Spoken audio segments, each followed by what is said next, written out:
날량한 하나님의 계획이라고 하는 제목 가지고 함께 하나님의 말씀을 나누려고 합니다. 우리 지난 시간 하나님께서 아브라함을 찾아오셔서 아브라함을 당신이 계획하고 있는 그 구원의 역사로 초대하신 장면에 대해서 생각해 보았어요. 여러분, 아브라함은 본토 친척 아버지 집을 떠나서 하나님께서 약속하신, 말씀하신 가나안 땅까지 정말 여러 상황과 그리고 일들을 겪으면서 오게 되었어요. 안정적으로 살고 있는 그 거주지를 옮긴다라고 하는 것은 참 쉬운 일이 아닙니다. 그것을 옮긴다라고 하는 건 하나님의 말씀 때문인 거죠.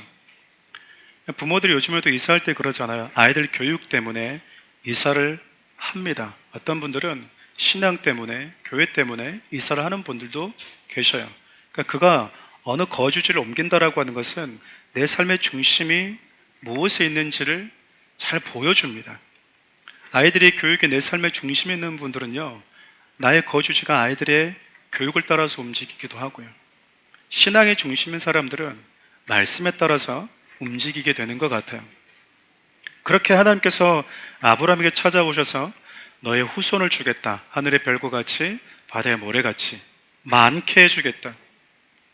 네가 밟고 있는 그 땅, 그 약속의 땅을 너와 네 후손에게 주겠다.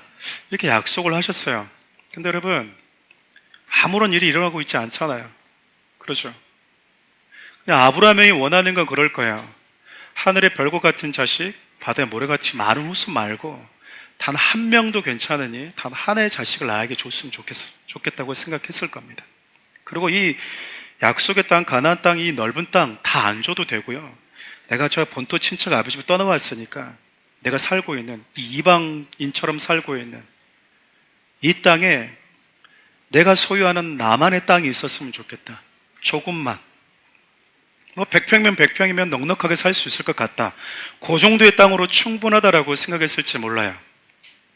근데 하나님은 자꾸 아브라함에게 오셔서 내가 생각하는 것, 아니 내가 생각하지 못했던 것들을 자꾸 말씀을 하시는 거예요. 하늘의 별과 같이 바다의 모래같이, 그리고 이 땅을 너와 너 후손에게. 아브라함이 그만큼의 야망이 있었을까? 정말 그걸 갖고 싶었을까? 하늘의 별과 같은 자식을 준다고 하는 것을 좋아했을까? 그만큼의 기대를 했을까라는 생각을 개인적으로 저는 해봅니다.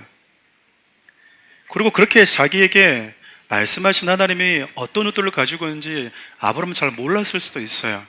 앞서 언급했던 것처럼 당장 아브라함에게 필요한 건 하늘의 별이 아니라 사랑하는 자식 하나 갖는 거였거든요.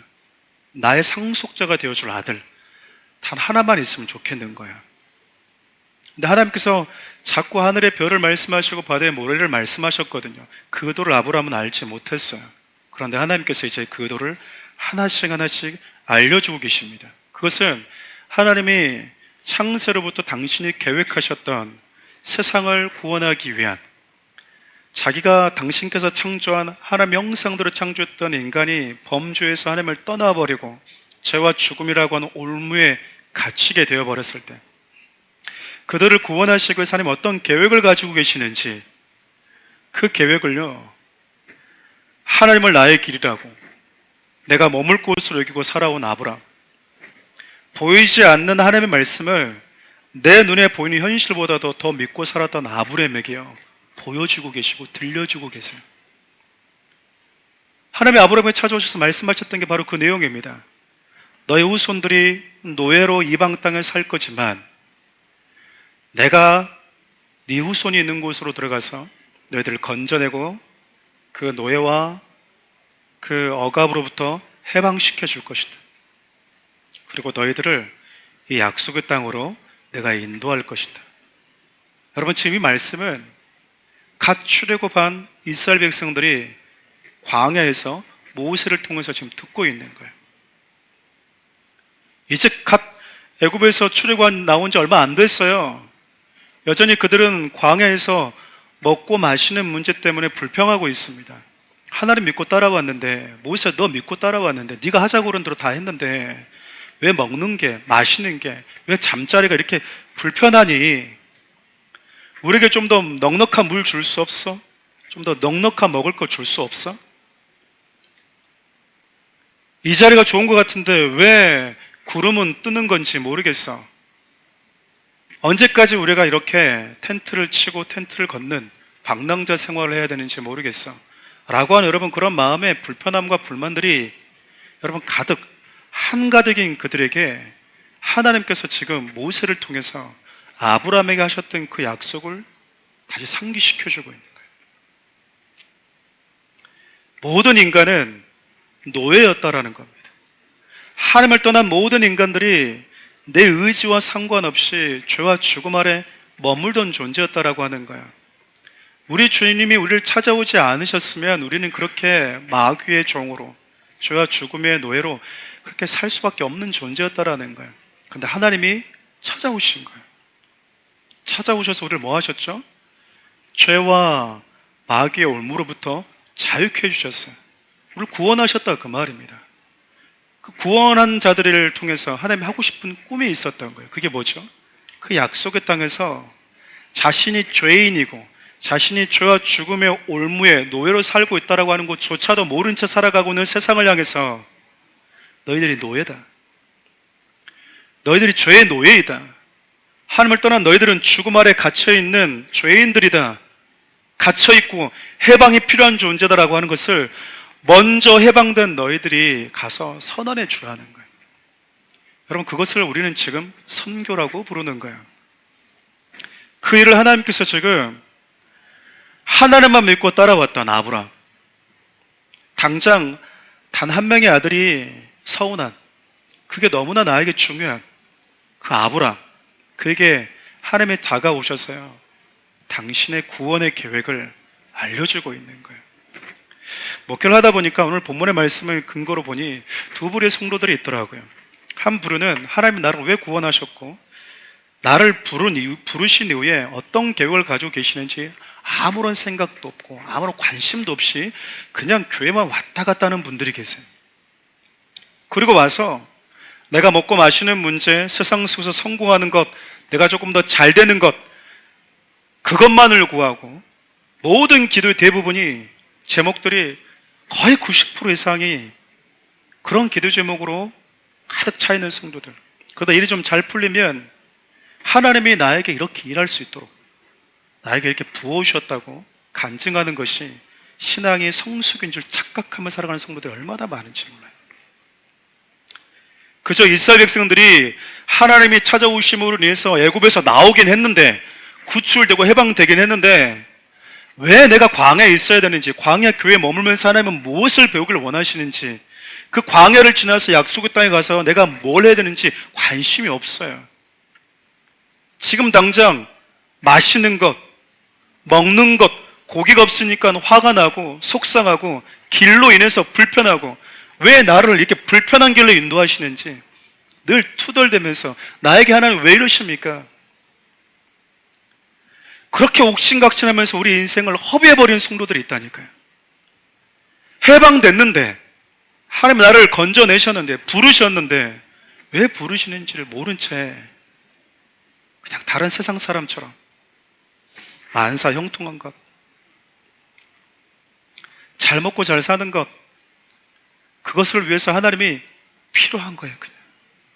여러분 제가 그래서 여러분들에게 우상이라고 하는 것에 대해서 정의할 때 이렇게 표현했을 거예요. 내가 갖고 싶은 그 어떤 것을 위해서 하나님을 수단으로 여기게 만드는 것, 도구로 전락시키는 그것이 여러분에게 우상이라고. 이스라엘 백성들이 지금 그렇게 살고 있는 거예요. 또 한 부류의 성도는 어떠냐면 아브라함 같아요. 하나님의 구원의 역사에 초대돼서 그분과 함께 동행하면서 그분과 함께 구원의 역사를, 그분의 구원의 스토리를 써내려가는 성도들이 있어요. 이들의 특징은 끊임없이 나의 마음과 나의 생각 그리고 내 삶에 하나님의 통치가 임하기를 간절히 원합니다. 하루하루 내 생각과 내 뜻대로 사는 것이 아니라 하나님의 모습, 예수 그리스도의 모습으로 빚어져 가기를 끊임없이 기쁨을 가지고 몸부림쳐요. 힘들어도 나아가서 하나님의 나라와 그분의 통치에 관심을 갖고 소망을 갖고 살아갑니다. 이 두 부류의 성도들이 있더라고요. 가나안에 왜 가야 돼? 우리 왜 건져낸 거야, 하나님이? 우리 이렇게 살게끔 만들려고 우리를 구원한 거야? 이렇게 평생을 투덜대고 하나님과 씨름하고 메시지 전한 자와 말씀을 전한 자와 각을 세우고 불만 불평하다가 여러분 1세대는 나를 구원하고 나를 애굽에서 건져내신 하나님의 의도를 전혀 경험 한번 못한 채 이 세상을 떠났어요. 여러분 그런 성도들이 있다니까요. 예수 믿어서 교회를 왔는데 가나안 땅에 가서 주님과 함께 한 번도 싸워보지 못한 채 그냥 하나님과 애증 관계로 그냥 사랑하면서 원망했다가 기도하면서 불평했다가 때로는 좋아했다가 감사했다가 또 나한테 왜 이러시냐고 투덜댔다가 이런 사이클을 반복하면서 그냥 광야 한복판에 살다가 끝나는 인생들이 있어요. 여러분 어떤 인생을 살고 싶으십니까? 지금 어떤 인생 여정을 어떤 불의 성도로 살고 있냐 그 말이에요. 하나님이요 아브라함에게 당신의 구원을 당신이 아브라함을 만나기 이전부터 진행해 오셨던 구원을 당신을 사랑하는 사람, 눈에 보이는 현실보다 손에 잡히는 그 어떤 것보다 하나님이 말씀하셨다면 그것을 보이지 않음에도 불구하고 그대로 될 거라고 믿었던 그 사람에게, 그 믿음을 가진 그 사람에게 하나님의 꿈을 얘기해 줬다니까요. 하나님의 당신 이야기를 해준 거예요. 그리고 하나님이 아브라함에게 언약을 말씀하십니다. 이 언약은 아브라함과 맺은 언약뿐만 아니라 예수 그리스도, 다시 말하면 하나님의 구원의 계획 안에 있는 모든 자들에게 주실 언약이었어요. 근데 여러분 하나님이 아브라함에게는 약속은 하셨지만 언약은 하셨지만 쪼갠 고개 사이로 횃불, 다시 말하면 하나님은 홀로 지나가셨다고요. 언약은 우리와 함께 하셨어요. 그 말은 언약을 누릴 수 있게끔 그 언약의 내용에 적용되게끔 해줬는데 그것을 지킬 수 있는 그 약속을 지키도록 해주는 그분은 하나님 한 분뿐이셨다라는 겁니다. 그래서 여러분 하나님은 홀로 아브라함을 재워버리시고 혼자 지나가신 거예요. 여러분 이것이 우리의 죄와 죽음을 위해서 십자가에 홀로 오르신 예수 그리스도의 모습을 연상시킨다라고 했습니다. 여러분 죄 때문에 저주받고 수치를 받아야 할 존재는 저와 여러분들이잖아요. 근데 죄 없이 예수님이 십자가를 오르셨어요. 그분이 십자가 오르시면서 무슨 언약을 우리에게 하셨냐면 나를 믿는 자, 나를 구원해 주라고 믿는 자, 예수 그리스도가 나의 모든 죄와 죽음을 위해서 십자가에서 그 무서운 죄와 죽음의 저주 수치를 다 씻어내셨다고 하는 그 사실을 믿는 자들은 십자가에 오르지 않았음에도 불구하고 십자가에서 저주받은 자로 하나님이 여겨주시겠대요. 그 언약의 내용이 아브라함, 저와 여러분들이 지금 누리고 있는 거예요. 약속은 했고 그 약속을 위해서 하나님과 함께 지나가진 않았지만 하나님 홀로 지나가시면서 약속을 했던, 계약을 했던 우리는 그 계약의 내용을 누리는 존재가 되었다 그 말입니다. 이걸 은혜라고 그래요. 죽지 않았는데, 수치를 겪지 않았는데, 저주받지 않았는데 예수를 믿으면 그분의 의가 나에게 온다라고 하는 건 십자가에 죽지 않고 저주받고 수치를 받지 않았음에도 불구하고 하나님이 그렇게 여겨주겠다라고 하는 겁니다. 여러분 지금 이 하나님께서 행하고 계신 또 행하고 오셨던 앞으로 계속해서 아브라함이 이 땅을 떠나도 그분이 이루 가실 그 구원의 스토리를요 하나님이 지금 아브라함에게 말씀하고 계세요. 여러분 요한복음 보면 예수님께서 아브라함을 소개할 때 어떻게 얘기하냐면 이렇게 얘기합니다. 아브라함이 나의 날때를 보고 기뻐했대요. 무슨 말이겠어요? 아브라함이 어디까지 본 거예요? 예수님을 통해서 하나님께서 이루실 구원의 그 역사 완성 거기까지 봐버린 거예요. 하나님이요 과거를 살고 있는 아브라함에게 거기까지 다 뭐 해줘 버린 겁니까? 다 말해줘 버린 거예요. 왜죠? 말하면 믿으니까. 여러분 목회자도 성도들과 혹은 하나님도 성도들과 얘기할 때 어디까지 얘기하는지 아십니까? 믿을 때 얘기해요. 목사님 가능합니다. 그러면 그 다음 얘기를 또 해요. 목사님 할 수 있습니다. 그 다음 얘기도 할 수 있어요. 근데 목사님 됩니까? 여러분 그 다음 얘기 못 합니다. 못해요 여러분. 목사님 지금도 좋은데 굳이 그렇게까지 그 다음 얘기를 못해요. 하나님이 여러분들이 오셨어요. 하나님의 구원의 얘기를 해주고 싶으세요. 하나님 좋아요. 맞아. 그럴 수 있을 것 같아요. 그렇지. 그 다음은 이거야. 에이, 그거는 그 다음 얘기를 안 하십니다. 근데 왜 하나님께서 아브라함에게 예수 그리스도가 오셔서 그분을 통해서 이루실 그 구원의 완성까지 보여주셨던 걸까요? 계속 믿은 거야. 지금 아브라함 모세를 통해서 출애굽한 이스라엘 백성들은 하나님께서 아브라함에게 말씀하셨던 그 약속의 성취잖아요. 근데 아브라함은 모세를 통해서 출애굽한 이스라엘 백성들을 못 보고 죽었습니다. 근데 믿음의 눈으로 그것을 바라보고 하나님이 말씀하시면 그대로 된다라고 신뢰했던 거예요. 그러니까 하나님이 여기서 멈추지 않고 뭐까지 얘기했던 걸까요? 내가 진짜 이루고 싶은 건, 내가 진짜 너에게 말해주신 구원의 완성은 너의 씨가 아닌 너의 씨를 통해서 나올 여자의 후손으로 올 예수 그리스도를 통해서 하나님의 어린 양인 내가 준비할 그 어린 양을 통해서 할 거야. 이걸 다 얘기해 준 거예요. 여러분, 왜 우리가 하나님의 깊은 역사 속으로 온전히 들어가지 못하고 어느 순간에 멈칫하신지 아십니까? 우리가 준비가 안 돼 있어요. 들을 준비가. 믿음이 없어. 아니, 관심이 별로 없어. 관심이 없는 자와 하나님이 끝까지 갈 수 있겠어요? 하나님이 다 말씀해 줄 수 있겠냐, 그 말이에요. 안 합니다. 안 한다고요. 저는 이 모습을 보면서 너무 부러운 거예요. 여러분, 비결이 있다면 눈에 보니 현실을 믿지 마시고 하나님이 말씀하시면 그대로 여러분 그걸 받아들여 버리세요. 신뢰하시라고요. 나를 향해서 가지고 있는 하나님의 꿈과 그분이 이루어가실 그 일들, 눈에 보이고 내가 지금 겪고 있는 것에 아무런 일이 일어나지 않아도 하나님 말씀하시면 믿고 신뢰하면서 가시길 바라요. 그럴 때 여러분들이 하나님이 그 다음 이야기를 또 해주시는 거예요. 저는 하나님이 저와 여러분을 보실 때 그런 성도들 됐으면 좋겠어요. 에이, 하나님 못합니다. 여러분, 10명의 정탐꾼, 12명의 정탐꾼이 가서 그 10명이 못 갑니다. 하나님이 그들에게는요, 거기까지였어요. 근데 2명의 정탐꾼이 갈 수 있습니다. 밥입니다. 그러니까 여러분 2명은 어디까지 가죠? 끝까지 간 거예요. 믿었다고요.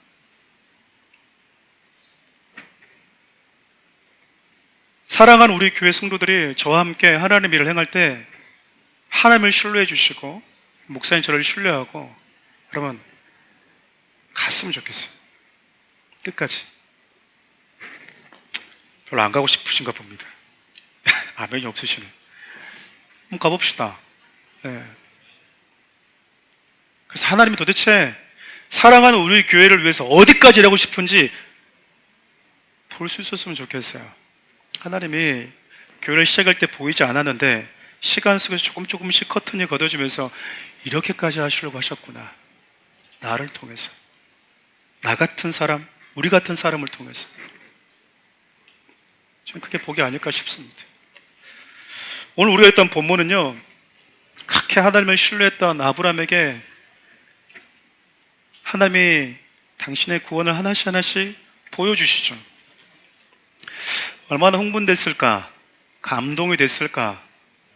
그리고 환상 속에서 하나님이 홀로 그 횃불과 함께 쪼개진 고기로 지나갔을 때 그 하나님의 마음이 얼마나 느껴졌겠습니까? 여러분, 의식은 느껴지잖아요. 하나님이 지나가고 있는 게 보이는데 자기도 지나가고 싶은데 하나님 손잡고 약속을 했으니까, 계약의 당사자니까 자기는요 못 가는 거예요. 힘이 없어. 일어날 수가 없는 거예요.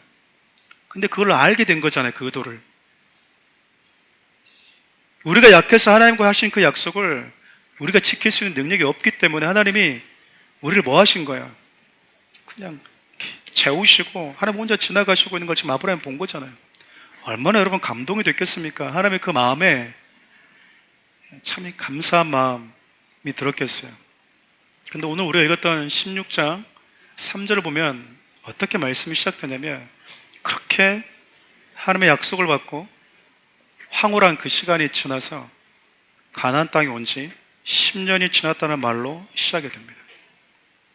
시간이 10년이 흐른 거예요. 10년이 지나면 강산도 변한다고 하는데, 여러분 10년이 되었더라, 10년이 지났더라라고 하는 이 표현이 우리가 참 많은 메시지를 줍니다.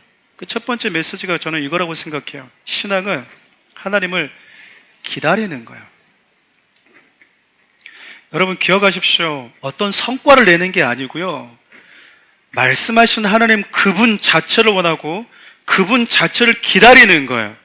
우리는 자꾸 하나님이 행하실 그 어떤 것, 하나님의 것을 자꾸 신뢰하는데 그게 아니라 하나님 그분을 기다리는 거예요.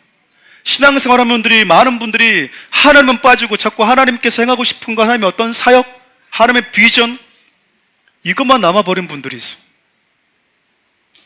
많은 분들이 인내, 다시 말하면 오래 참는 신앙에서 그 신앙의 그 문턱에서 자주 넘어지는 걸 참 많이 봐요. 잘 오다가 항상 반복되게 그 문턱에서 그 문턱을 넘지 못하고요. 넘어집니다. 그리고 스스로 합리화해요. 그렇게 하겠다고 다짐하고 그렇게 하지 않겠다고 각오하지만 여러분 며칠 안 지나서 이전의 모습으로 그냥 돌아가 버립니다. 그래서 자기가 이렇게 할 수밖에 없음을 대해서 스스로 합리화를 시키는 거죠. 여러분 10년이 지났다고 하는 말은요, 아브라함이 75세 때 하란에서 부름받았는데 지금 85세가 되었고 사례는 75세가 되었다라고 하는 거예요. 후손을 주실 것이고 그 후손을 통해서 하나님께서 계획하신 구원의 역사를 이뤄 주겠다고 하는데 점점 내 몸이 늙어져 가고 있는 거예요. 현실적으로 더 어려워진 거예요. 조금 더 젊었을 때는 가능한데 더 나이가 들면 그 가능성이 희박해지는 거잖아요. 시간이 지났다고 하는 것은 하나님께서 아브라함에게 하신 약속의 시간도 10년이 지났다라는 거예요. 근데 10년이 지났음에도 불구하고 아무런 일이 안 일어난 거예요. 여러분 이럴 때 참 우리 마음이 답답한 거죠. 우리는 하나님께서 주신 음성이나 내가 받은 예언의 말씀이 있을 때요, 그것이 사실이라고 하는 것을 다른 사람들에게 자꾸 입증해 보고 싶어요. 하나님 나한테 말씀하셨다니까? 나한테 그렇게 준다고 했다니까? 기다려봐봐. 조금 더 기다려봐봐. 그렇게 서두르다 보니까 없었던 말을 갖다 붙이고 의미 없는 것들도 자의적으로 의미 있게 해석하고 싶은 그런 우를 너무 자주 범해요. 아브라함 여러분 아무런 일이 안 일어났다니까요. 아무런 일이 안 일어났다고 해서 하나님 하신 말씀이 취소가 되거나 의미 없는 겁니까? 그렇지 않아요. 여러분 창세기 12장을 보면 아브라함이 부름받은 나이가 75세인데 여러분 잘 아실 거예요. 가나안에 도착해서 75세였던 아브라함이 85세가 된 거죠. 여러분 이삭을 몇 세에 놓죠? 이삭을 몇 살에 놓습니까? 우리는 아무것도 몰라요. 묻지 마세요. 아버를 몇 세에 놓냐면 제가 알려드릴게요. 기억하세요. 100세에 놓습니다. 그럼 여러분 75세 약속을 받았는데 몇 년 지나서 아들 준 거예요? 25년 지났어요. 25년 지나서 하나님이 하늘의 별과 같은 많은 자식 줬습니까? 한 명 줬습니다. 이 하나의 자식이라고 하는 열매를 얻기 위해서요, 아브라함 25년을 뭐 한 거죠? 그냥 기다렸어요. 우리는 특별히 한국 사람은 빨리빨리, 그래서 옛날에 삐삐 있을 때도 그러죠. 삐삐 세대 때는 아시겠지만 핸드폰 번호, 자기 번호 전화 달라고 누르면서 뒤에다 뭐 눌러요? 파리파리. 다 삐삐 세대들. 뭐요? 빨리 호출했으니 전화 주라 하는 거 아니에요. 너무 성급한 거예요, 우리는. 빨리 하나님이 답을 줬으면 좋겠어요. 어제 기도했으면 오늘 뭔가를 희미하게나마 뭔가를 줬으면 좋겠어요. 근데 아브라함이 10년이 지나고 25년이 지나서 아들 하나를 얻었다고 하는 것은요, 여러분 신앙이 기다림이라는 거예요. 신앙은 성과가 아니고요, 하나님을 기다리는 거예요. 하나님이 뭐라고 말씀하시냐면, 하나님이 말씀하시는 의인은 비록 더디더라도 기다리는 자래요. 하나님 말씀하시는 의인들은, 하나님이 인정하시는 의인은 어떻게 사냐면 누가 봐도 더딘 것 같은데 하나님의 말씀을 신뢰하고 기다리면서 사는 자를 하나님은 의인이라고 부르신대요. 그러면서 본다면 아브라함은 기다리는 데 성공한, 하나님의 기준에서 봤을 때 의인이 맞아요. 의롭다고 인정받는 자가 맞다, 그 말입니다. 성경에 말하는 믿음은요, 수많은 이들이 더디다. 네 하나님이 어딨냐? 너 그렇게 잘난 척하고 말했잖아. 하나님은 살아계시다며 수많은 조롱이 내 귀에 들릴 때에도 하나님을 신뢰하고 기다릴 줄 아는 것. 여러분, 그러니까 사람들의 시선과 사람들의 반응을 여러분 개의치 마시길 바라요. 하나님이 나한테 말씀하셨으면 기다리는 겁니다. 이 땅에서 시간이 부족하면 저 위에서 기다려도 됩니다. 하는 말씀은 단 하나도 땅에 떨어지지 않아요. 저는 사랑하는 우리 성도님들이 아브라함처럼 하나님을 기다릴 줄 아는 자들이 됐으면 좋겠어요. 여러분, 두 번째 우리가 생각해 봐야 될 건 그거예요. 하나님을 왜 기다려야 될까? 여러분, 기다리지 못하잖아요? 그러면 인간적인 방법으로 접근하고자 하는 유혹에 빠질 수 있기 때문에 그래요. 하나님이 살아계시다고 하는 것도 부정할 수 없고 나에게 약속하셨다고 하는 것도 분명합니다. 여러분, 세월 앞에 장사 없다고 아내 사례가요, 먼저 아브라함에게 와서 뭐라고 얘기하죠? 자기 요종 하갈과 동침하라고 요구합니다.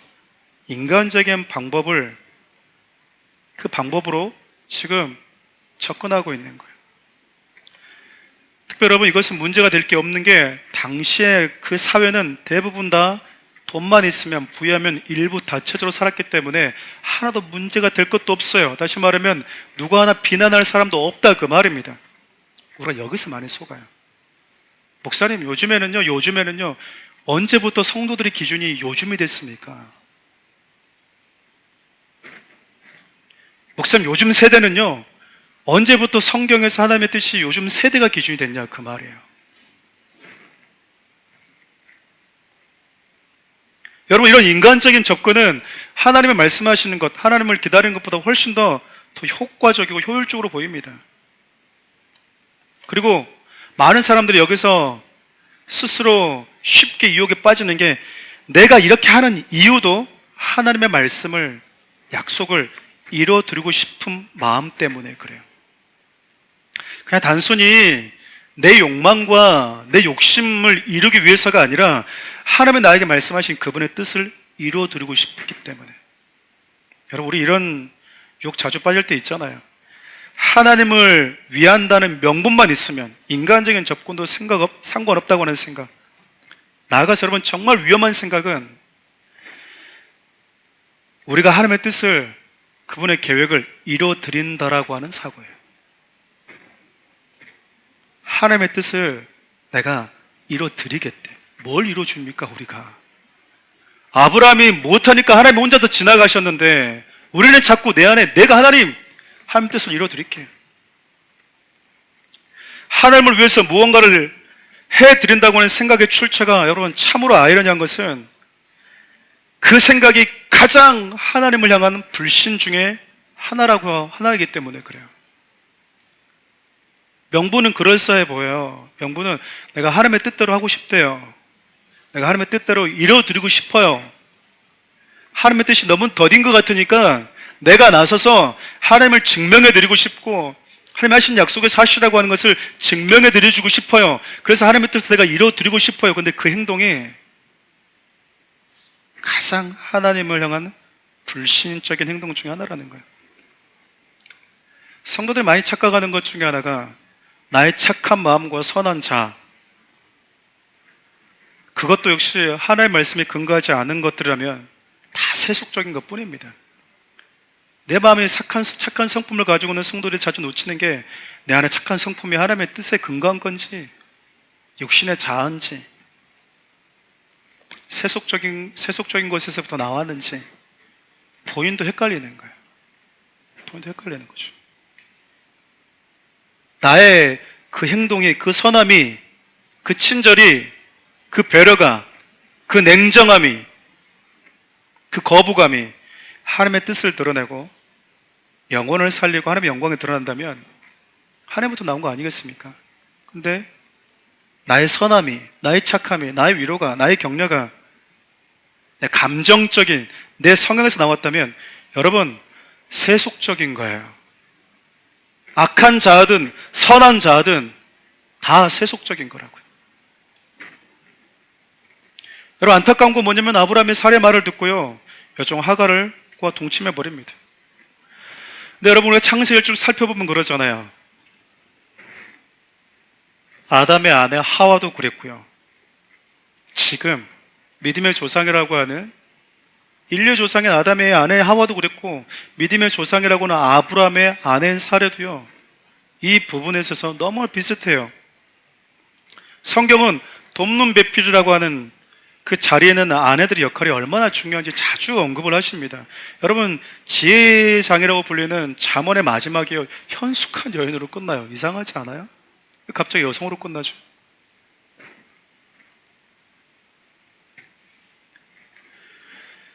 여러분, 남편들은 아내 말 잘 들어야 됩니다. 잘 듣고 계시는 것 같습니다, 우리 다들. 네. 근데 여러분, 잘 들어야 돼요.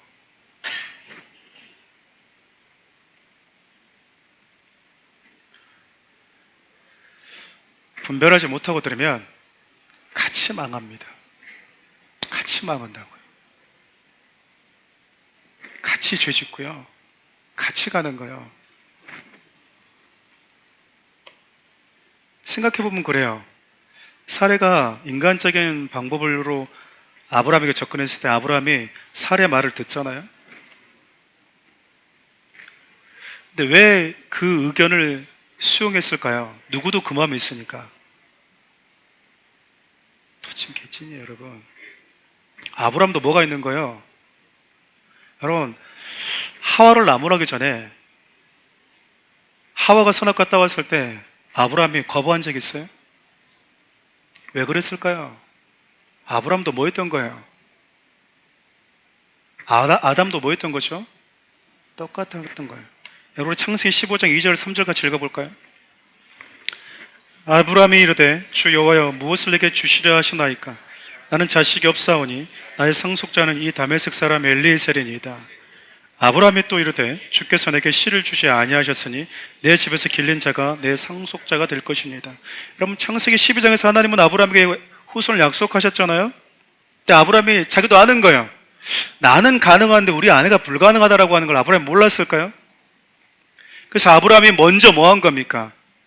하나님의 약속은 고마운데 우리 아내가 불가능하니 우리 종으로 하나님 하면 어때요? 왜냐하면 당신은 종을 통해서 후사를 많이 이어가는 경우가 있었기 때문에 그렇습니다. 이 역시 아브라함이 시도했던 1차 육신의 접근이었던 거예요. 이걸 누가 잘하고 있을까요? 사례도 다 알고 있어요. 10년이 지났네? 아무런 일이 벌어지지 않았네? 근데 종은 안 된다네? 여러분, 사례가 머리가 돌아가는 거예요. 남자는 그런 디테일한 머리가 안 돌아갑니다. 종까지는 생각했는데 생각을 못 한 거예요.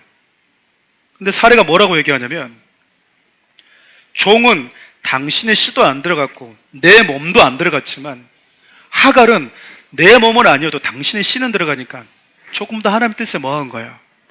가깝다고 생각한 거예요. 여러분, 경중으로 따지면 아브라함이 종으로 세우겠다고 하는 것보다 그래도 아브라함의 씨가 들어간 아들이 더 낫지 않겠어요? 더 명분이 있지 않아요? 그러니까 우리는 그래요. 우리가 누군가의 말을 듣는 것은 내가 네 말 듣고 그래. 괜히 너 나한테 그 말해서 내가 그런 거야. 아니요. 네 마음에 그게 있어서 그래. 네 마음에 그게 있어서 그런다고. 네가 말하니까 내가 불평이 생겼잖아. 아니, 네 안에 불평이 있어서 그래. 아무리 여러분 휘발유 부어도요, 내 안에 작은 불씨 없으면요, 불 안 붙습니다. 불 안 붙는다니까요. 내 안에 작은 불씨가 있으면 조금만 여러분 휘발유나 신나를 부으면요, 확 발화해버리는 거예요. 우린 얘기해요. 네 때문에 그러는 거야. 아담이 하와로 인해서 하와가 아담을 지켜내주지 못하고 아담이 하와의 그 경솔한 행동들을 분별해주지 못한 결과 사례가 끝까지 힘겨워하는 남편 아브라함의 믿음을 지킬 수 있도록 돕지 못하고 아브라함이 사례의 그 유혹, 인간적인 방법을 분별해주지 못했을 때요, 이 둘은 하나님의 일을 한다라고 하는 그 명분에 속아버리는 거예요. 여러분 잘 아실 겁니까? 잘 아실 거예요. 사도행전 보면 브리스길라와 아굴라 부부가 나옵니다. 땅을 팔았어요. 여러분 너무 기분이 좋은 거예요. 여러분 말씀을 듣고 뜨거우니까 나 이 땅 팔아서 하나님께 드려야지 그랬다고요. 그런데 뭐 했죠? 일부분을 숨긴 거예요. 여러분 안 한 것보다 낫잖아요. 하고 죽은 부부예요. 안 한 사람들은 안 죽었어. 근데 일부분 하고 숨긴 브리스길라와 아굴라는요 죽었어요. 우린 인간적으로 이렇게 얘기할 수 있어요. 그래도 안 한 사람보다 낫지 않나요? 아니요. 종을 상속자로 하자고 하는 아브라함의 생각이나 하가를 통해서 하자고 하는 거나 다 똑같아요. 저는 사랑하는 우리 성도님들이 신앙생활할 때 브리스길라와 아굴라 부부 같은 부부가 되지 않았으면 좋겠어요. 아니죠. 아나니와 삽비라네요. 그리고 브리스길라와 아굴라 부부 같은 분들이 되었으면 좋겠습니다. 아나니와 삽비라가 여러분 그랬잖아요. 팔아서 일부분 숨겼으면 이렇게 얘기하면 되잖아요. 제가 막상 하나님의 말씀 듣고 뜨거워서 땅을 팔아서 드리기로 하기로 했는데 팔고 나니까 제가 뭐 이것도 갖고 싶고 이것도 갖고 싶은 게 있어서 제가 이 부분만 좀 드리려고요. 그래, 알았다. 그럼 되잖아요. 근데 이만큼 팔아서 이만큼 남았는데 이만큼 드리면서 많은 사람들한테 이만큼 드린 것처럼, 그게 여러분 하나님을 이용한, 내가 신앙이 있고 저 사람은 모든 것을 땅 팔아서 다 드린 사람이래, 하나님께 헌신한 사람이래 라고 하는 하나님을 가지고 자기 인생에 프라이드를 만들려고 하는, 프라이버시를 채워가는 죄예요. 죄라고요.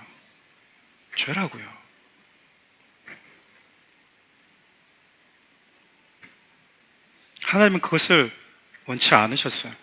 근데 여러분 이 과정을 보면 하나님 말씀하셨음에도 불구하고 인간적인 생각으로 접근하는 이 과정을 보면, 오늘 우리가 읽었던 본문을 보면 아브라함이 어떻게 성경이 얘기하냐면, 아브라함이 그의 아내 사레의 말을 들었더라 이렇게 얘기합니다.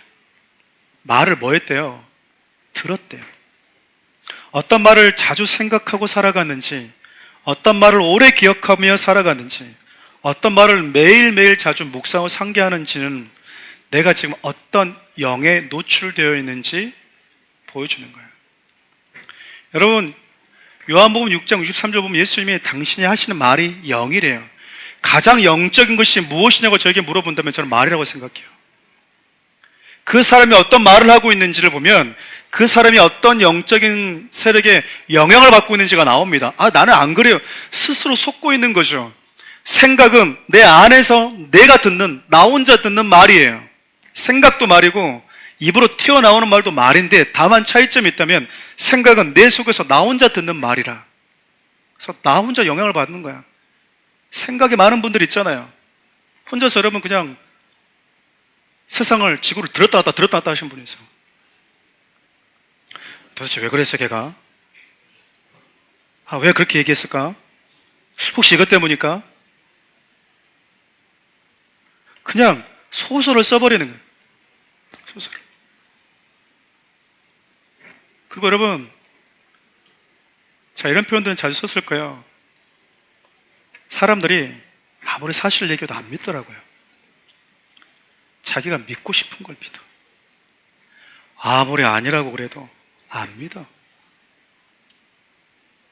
이미 마음에 상해버리고 진실이 들어오기 전에 다른 그 무엇이 내 마음을 약탈해버린 걸 모르는 거예요. 로마서 6장 10절 말씀 같이 한번 읽어볼까요? 너희 자신을 종으로 내주어 누구에게 순종하든지 그 순종함을 받는 자의 종이 되는 줄 너희가 알지 못하느냐? 혹은 죄의 종으로 사망에 이르고 혹은 순종의 종으로 의에 이르느니라. 성경의 논리는 이래요. 너희들이 순종하는 대상이 너희 주인이 된다. 네가 수용하는 말의 지배를 너는 받게 된다라는 거예요. 인간이 대단한 것 같은데 여러분, 대단하지 않고 얼마나 약하냐면, 어떤 말이 나를 딱 지배하는 순간요, 그 말에 따라서 우리가 행동해요. 그게 사실인지 아닌지는 중요하지 않아요. 내 안에 나를 지배하고 있는 그 말, 그 생각 때문에 우울하고 화나고 기분 나쁘고 열받고 그 말 속에 영적인 것들 담겨 있는지 분별을 못 해버리는 거예요. 하나님이 어떤 생각을 갖기를 원하시는지, 어떤 말에 순종하기를 원하시는지, 이게 여러분 내 마음에 오질 않는 거예요.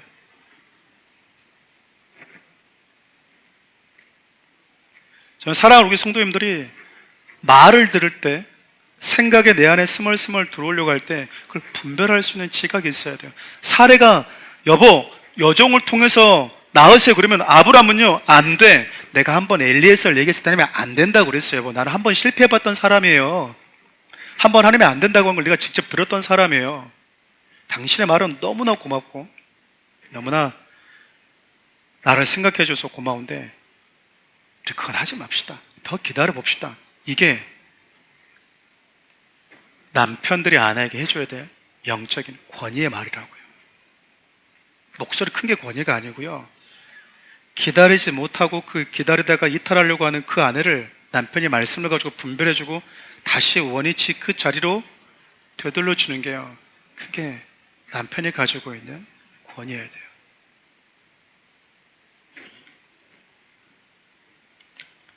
근데 그 말을 아브라함이 분별하지 못한 채 자기 마음에도 조급했겠죠. 그 마음 때문에. 그리고 아내 하는 말이 너무 맞는 말이에요. 나는 애를 못 낳으니까 당신이라도. 생각해보면 그래요. 우리가 참 많은 말들을 들으면서 살아갑니다. 사례가 아브라함이 했던 말처럼 남편이 아내에게, 아내가 남편에게, 성도가 성도들에게 진짜 많은 말을 듣고 살아가요. 근데 진짜 중요한 건 나를 향한, 그리고 우리 모두를 향한 하나님의 말씀이 무엇인지를 알고 그 말씀에 우리가 순종으로 반응하는 것이 중요합니다. 그 어떤 말씀에 내가 반응하는 거죠.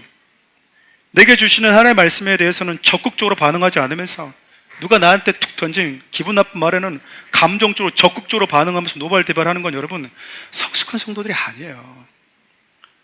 우리 결단한다고 하는 게 뭡니까? 하나님 말씀 딱 들었는데 내 감정이 막 일어나는 거예요. 하나님 그렇게 해보고 싶습니다. 하나님 그렇게 살고 싶습니다. 이렇게 적극적으로 일어나는 거잖아요. 좋은 모습이잖아요. 근데 여러분 하나님의 말씀을 전해줘도, 선교를 얘기해도, 이게 하나님의 뜻이고 하나님의 명령입니다 말해도 근데 집사님 누가 집사님한테 이랬대요. 뭐? 미성숙한 거라고. 미성숙한 거라고. 내가 지금 어디에 지배받고 있다라는 거예요? 어떤 말에 내가 쉽게 영향을 받고 있다는 얘기입니까? 하나의 말은 적어도 아닌 거잖아요. 여러분 목회하면서 성도들이 신앙에 대해서, 신앙에 지대한 영향을 미치는 것이 진짜 말이라고 하는 걸 너무 많이 느낍니다. 여러분 제가 이런 표현들 종종 썼을 거예요. 여러분들 지난주 했던 말씀들을 제가 설교하기 전에 한 번 더 리마인드 해주거든요. 왜 그러냐면 죄송하지만 여러분들이 기억을 못하고 잊었을까 봐 그러는 거예요. 여러분 오늘 말씀 듣고 나갈 때 기억이 나십니까? 자주 기억을 하세요? 자주 기억이 난다고 하는 건요, 반복해서 생각하고 묵상할 때 자주 그게 기억이 나는 거예요.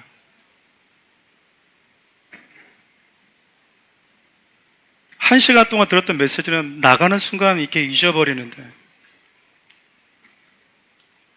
1년 전, 10년 전, 몇 달 전에 했던 누군가가 나한테 했던 말은 여전히 내 마음에 박혀 있어. 안 뽑혀. 안 뽑힌다.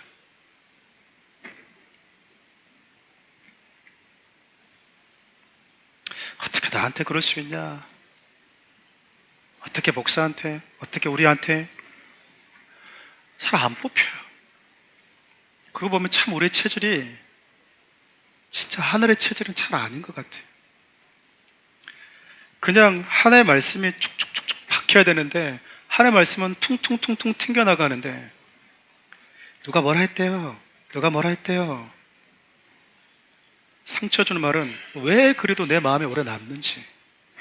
여러분 우리가 예수를 믿고 따르는 자들이라면 나의 연약함도 기꺼이 그분이 받아주시는 그 사랑을 경험한 자들이라면 그럴 수 있지 라고 그냥 가볍게 지나칠 수 있는 그 여유가 왜 우리에게는 없는지.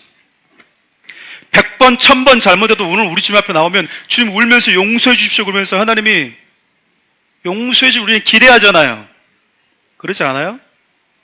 하나님, 제가 10번 잘못해가지고 내가 11번째 회개하는데 11번째 회개하려고 하니까 내가 염치가 없네? 그래서 회개 못하겠어. 이러지 않잖아요. 11번이든 20번이든 100번이든 똑같이 넘어지면요, 또 와서 또 회개해요. 하나님 나를 뭐 해줄 거라 믿으니까. 용서해 줄 거라 믿거든요. 우리는 그런 여유가 없는 거예요. 우리가 지난주부터 시작해서 암송하고 있는 기도, 찬양하고 축도하기 전에 하고 있는 주님이 가르쳐준 주기도 보면요, 그렇게 나와 있어요. 우리가 우리에게 죄 지은 자를 용서해 준 것처럼 나를 용서해 달래요.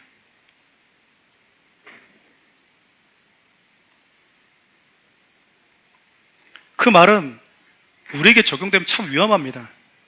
예수님께서 적용되면 너무나 좋은 거죠. 예수님이 우리가 그분께 죄를 지었는데 그분이 우리를 뭐 해준 거예요? 용서해 주셨잖아요. 사랑하는 우리 성도님들이, 제가 금요기도 때 이런 표현을 쓴 적이 있었어요. 성도들은 그러니까 오해하지 마시고 들으십시오라고 하면서 제가 이렇게 얘기한 적이 있을 거예요. 맞는 게 아니니까. 성도들은 죽었다 깨어나도 목사 신앙 못 따라옵니다. 저 이렇게 얘기한 적이 있을 거예요. 목사는 그 상황에 내몰려서 나갈 수도 없어. 목사는요, 그 중간에 딱 있잖아요. 나를 해명할 수도 없어.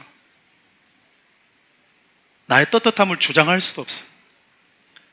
얄미워 죽겠는데 기도해야 돼. 이 사람을 위해서. 목사가 이 사람이 밉잖아요. 솔직히 그러면 하나님, 진짜 하나님이요, 뭐라고 저한테 얘기할까요? 내가 너를 용서했는데, 그러면요, 하염없이 내가 얼마나 처절하게 비참하고 추한 존재인지가 보이는가. 내가 방금 서운하다고 여겼던 이 사람보다도 더 형편없는 사람이라고 하는 게 보여져 버리는 거예요. 그럼 여러분, 이 사람에서 기도하지 않을 수가 없게 된다. 그 자리에서 나가지도 못하고 들어오지도 못하고. 여러분처럼 제가 이번 일 때문에 시험 들어서 한 2주만 좀 쉬었다가 제가 좀 오고 싶습니다. 내가 그럴 수 있어요? 마음이 상했는데 아침 예배를 준비해야 돼. 수요예배를 드려야 돼. 금요 기도를 드려야 되고, 예배를 네가 와야 돼. 제가 그 상황에 내몰리는 거야, 내가.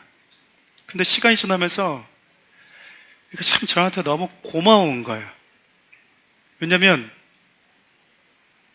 기분 나쁘고 속상하고 울어도 내가 와야 돼, 이 자리에. 삼키기 힘든데 내가 삼켜봐야 되는 거야. 이거는 내가 못할 것 같은데 하게 되는 거예요. 사랑하는 우리 성도 여러분, 저는 우리 성도님들이 하나님이 하신 그 말씀을 기다리되 내가 하나님의 뜻을 이뤄드려야 되겠다고 하는 그 교만한 생각들을 내려놓고 무작정 이분을 겸손하게 기다릴 수 있는 사람들, 그 과정 속에 내가 사랑하는 사람들, 나의 가까운 사람들이 나로 하여금 하나님을 그 기다리는 그 자리에서 나를 이렇게 이탈시키려고 하는 그런 일들이 비일비재하게 일어날 수 있을 거예요. 분명한 건 아브라함의 사라에 대해서 너 참 지혜로웠다, 너 참 희생적이구나, 참 배려가 많구나 라고 말하지 않았다라는 거예요. 오히려 이것은 이 가정에 또 다른 갈등의 불씨가 될 뿐이었습니다. 아브라함이 결국 사라의 말을 듣고 뭐 하죠? 동심해버립니다. 잠을 잤다고요. 참 여러분, 인생에 참 서글픈 건 그런 것 같아요. 몇십 년간 남편과 함께 잠잘하면서 생기지 않았는데 나는 저 정원 하룻밤 자는데 뭐 해버린 거야? 얘가 생겨버렸네. 몇십 년간 꿈꿔왔던, 시도했던 나에게는 단 한 명의 생명도 나한테 오지 않았는데, 그날 하룻밤 눈 찌끔 감고 줬는데 그 종은 임신해서 나와버렸네. 이때 살해 감정이 어땠을까요? 참 뭐라고 설명이 안 되는 것 같아요. 좋다고 말할 수도 없고 싫다고 말할 수도 없고, 그러다가 여보 임신이에요, 사례가 주인님 임신했습니다 라고 말했을 때 아브라함의 감정은 어땠고 사례 감정은 또 어땠을까? 여성으로서 여러분, 사례 참 비참하지 않았을까 싶어요. 그런데 여러분, 자기가 임신한 것 딱 알고 하갈이 사례를 뭐 하죠? 멸시합니다.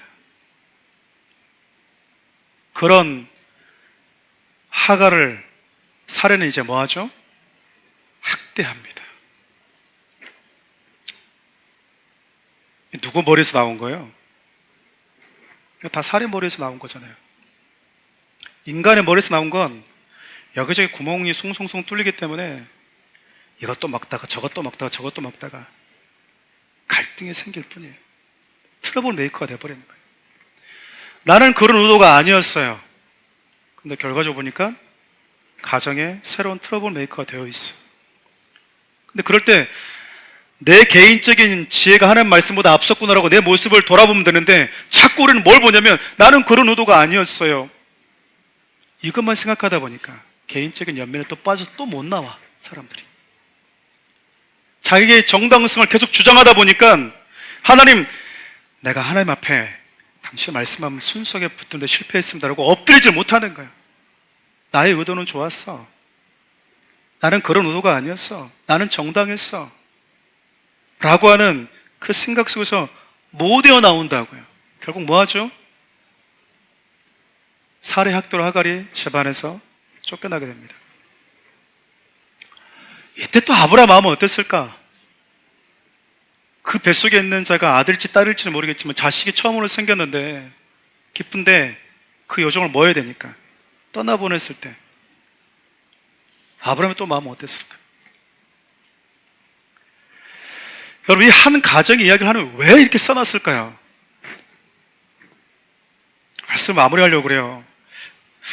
마무리가 잘 안 되더라고요. 전 솔직히 결론을 어떻게 해야 될지 그런 생각이 드는 거죠. 하나님은 아브라함에게 자식을 약속해놓고 왜 25년의 시간을 그렇게 힘든 걸 알면서도 기다리게 하셨을까? 잘 모르겠더라고요. 인간적으로 보면 그렇죠. 하나님도요, 아브라함을 기다리고 있어요. 언제까지요?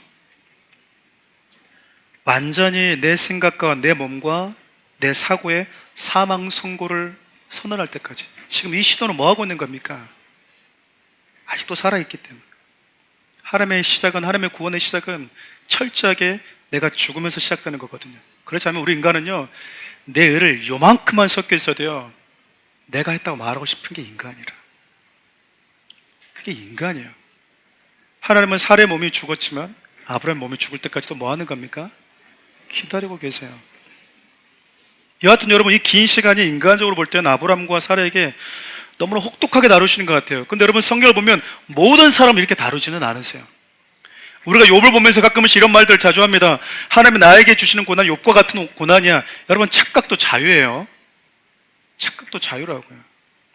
인류 역사상 여러분, 아브라함, 욥과 같은 고난 받은 사람 많지 않아요. 근데 하나님이 욥에게는 잔인할 정도로 그 터널을 허락하셨어요. 사무엘을 통해서 하나님께서 다윗을 찾아가십니다. 너를 이스라엘 왕으로 하나님이 찜하셨다? 바로 왕이 돼야 되잖아요.